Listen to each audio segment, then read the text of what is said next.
Refined oil और process जैसे unhealthy oils ने तो जैसे पूरे मार्केट पर कब्जा ही कर लिया है।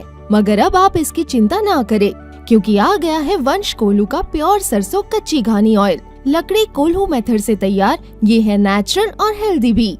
वंश कोल्हू प्योर सरसों कच्ची घानी ऑयल के साथ। वंश कोल्हू, तेल सही मिलेगा यहीं। नमस्कार, आप देख रहे हैं आई इंडिया और मैं हूं डॉक्टर पंकज सिंह गौर। लोकसभा चुनाव के 6 चरणों के तहत अब तक देश में 428 सीटों पर मतदान हो चुका है, जबकि 115 सीटों के लिए 1 जून को वोट डाले जाएंगे। बात अगर यूपी की करें तो उत्तर प्रदेश में 67 सीटों पर मतदान की प्रक्रिया संपन्न हो चुकी है।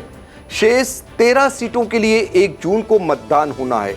इस लिहाज से देखा जाए तो एक तरह से मतदाताओं ने लगभग तय कर दिया है कि भारत में अगली सरकार किसकी बनने जा रही है। सभी के भाग्य का फैसला ईवीएम में कैद है। जो प्रत्याशी मैदान में हैं, उनका भाग्य 1 जून को ईवीएम में कैद हो जाएगा। फिलहाल भाजपा और विपक्षी गठबंधन इंडिया दोनों अपनी अपनी जीत का दावा ठोक रहे हैं। हालांकि जीत का सेहरा किसके सिर बंधेगा, ये 4 जून को होने वाली मतगणना के बाद ही सामने आएगा। नरेंद्र मोदी एक बार फिर प्रधानमंत्री बनेंगे या नहीं, इसे लेकर चर्चाओं का बाजार गर्म है। लोगों के अपने अपने तर्क हैं। कोई बीजेपी को 2019 के चुनाव की तरह 300 से ज्यादा सीटें मिलने की बात कर रहा है, तो कोई बीजेपी के मुश्किल से बहुमत का आंकड़े तक पहुंचने की बात कह रहा है। बहरहाल नई सरकार बनने को लेकर अभी तक कई भविष्यवाणियां राजनीति के जानकारों द्वारा की जा चुकी हैं। जिन जानकारों ने भविष्यवाणियां की हैं, उनमें भारतीय राजनीति के चाणक्य कहे जाने वाले प्रशांत किशोर, राजदीप सरदेसाई जो वरिष्ठ पत्रकार हैं, योगेंद्र यादव जो विश्लेषक हैं, वरिष्ठ पत्रकार नीरजा चौधरी, संदीप शास्त्री तक शामिल हैं। आइए सबसे पहले जानते हैं राजनीति के चाणक्य कहे जाने वाले प्रशांत किशोर का क्या मानना है।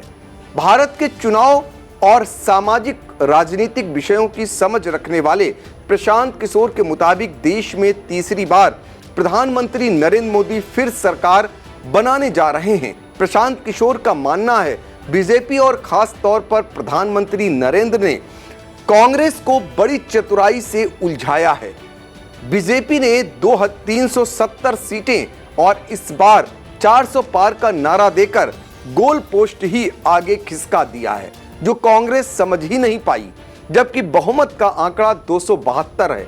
प्रशांत किशोर की माने तो दक्षिण भारत के राज्यों में बीजेपी की सीटें बढ़ने जा रही हैं।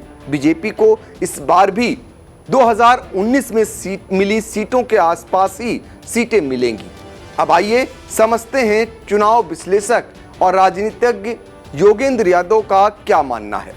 योगेंद्र यादव ने हाल ही में लोकसभा चुनाव 2024 को लेकर अपना एक आकलन सोशल मीडिया पर साझा किया था। योगेंद्र यादव के इस आकलन के मुताबिक मौजूदा चुनाव परिणाम एनडीए के पक्ष में ही आने वाले हैं। बीजेपी को 240-260 और एनडीए के साथी दलों को 35 से 45 सीटें मिल सकती हैं। यानी एनडीए को 275 से 305 सीटें मिलने जा रही हैं और पीएम मोदी एक बार फिर से देश की सत्ता संभालने जा रहे हैं।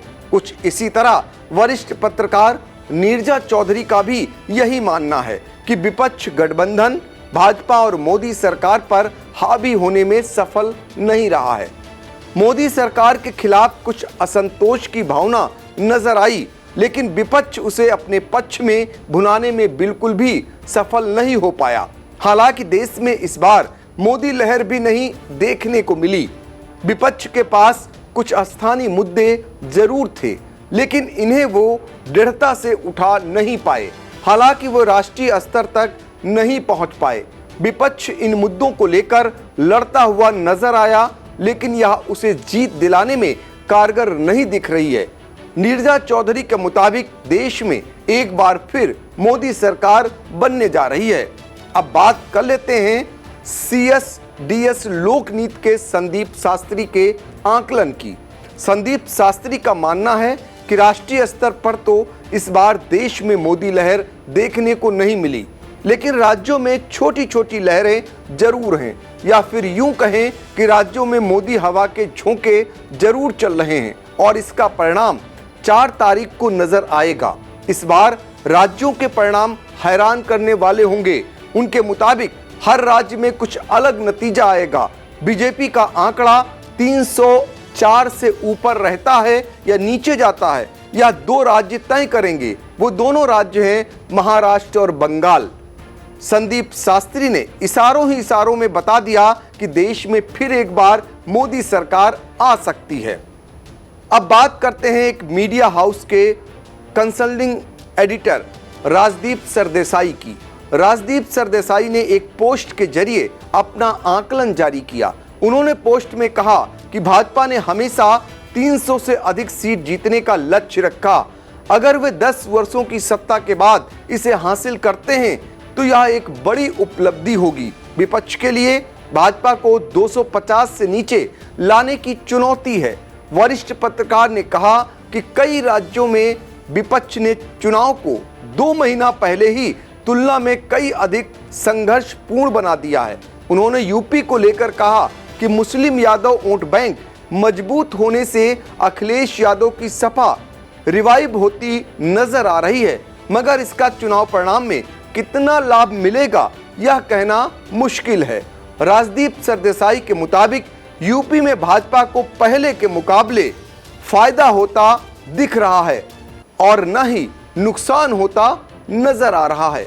कुल मिलाकर जैसे ही 2004 का चुनाव परिणाम सामने आने के बारे में अटल बिहारी वाजपेयी ने कहा था, कौन क्यों जीता पता नहीं और कौन क्यों हारा वो भी पता नहीं। इस बार भी कुछ ऐसी ही स्थिति देखने को मिल रही है।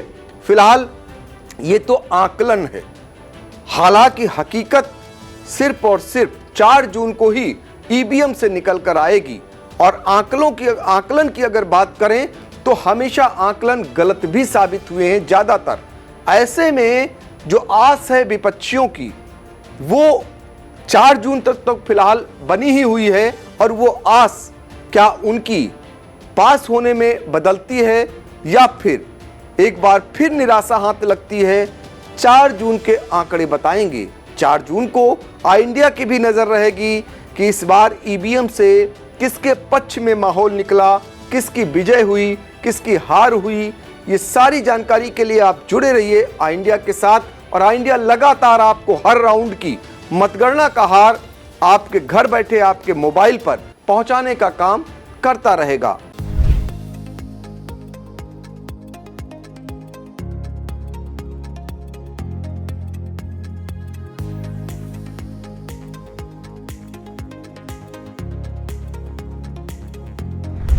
शुरू हो चुका है काउंटिंग का काउंटडाउन।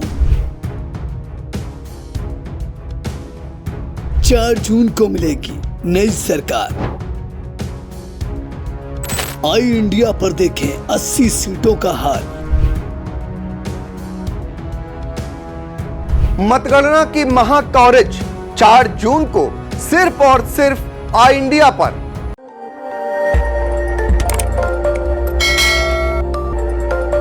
खबर आपकी, नजर हमारी। देखते रहिए आई इंडिया।